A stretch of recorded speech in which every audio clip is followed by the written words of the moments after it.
Visit এসছেন? হ্যাঁ, আমরা কাটানখাল ভিজিট করে এলাম। কাটানখাল, সরি, ভরসাখাল ভরসাখাল। এখন শিলাবতী দেখতে। শিলাবতী। এখন আবার ঘাটালে যাব। ও, তো মানে কাটাই হয়ে তো মানে বিক্রি আরম্ভ হয়ে গেছে তো নাকি দেখছি? হ্যাঁ, হ্যাঁ, হ্যাঁ। সিও কি সিও দেওয়া হয়ে গেছে? হ্যাঁ। ও, মানে কয়েকদিন আগে তো নদীতে বাঁধ দেওয়া হলো। এই রামদেবপুরে বাঁধ হলো। হ্যাঁ হ্যাঁ, এখানেও বাঁধ দেওয়া হয়েছে। হ্যাঁ, এখানে সুজনগরে বাঁধ হয়েছে, হ্যাঁ। সীমানাতেও বাঁধের কাজ চলছে। চলছে।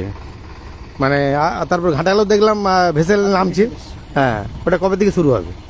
আজকে ভেসেল এসছে, এবার সেটা ভেসেলের উপরে মেশিনটাকে, তার টিম আসবে, এক্সপার্ট টিম আসবে, তারা ভেসেলের উপর মেশিনটাকে ইনস্টল করবে, ইনস্টল করে আমরা নদীতে ভাসাবো। ভাসিয়ে ভাসিয়ে কি মানে যেখান থেকে বাঁধ তারপর থেকেই কাটাই? Bridge point. ব্রিজ পয়েন্টে। এখন কি ইয়ে আছে, সিও আছে যারা যাচ্ছে?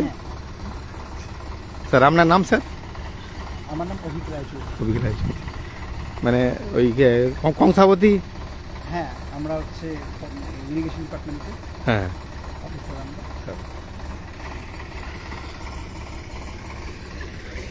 ঠিক আছে ভাই। সুদর্শন বাবু তো? হ্যাঁ, সুদর্শন বাবু তো?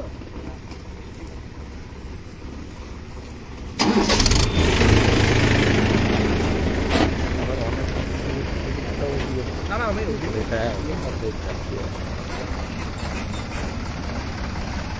আছে। সিও আছে নাকি চেক করছেন অফিসাররা।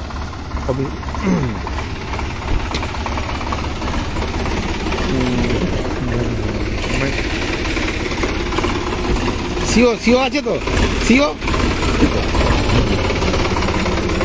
সিও আছে কি না অফিসাররা চেক করে নিচ্ছেন, কারণ শিলাবতী নদী খননের পর মাটি বিক্রি শুরু হয়ে গেছে।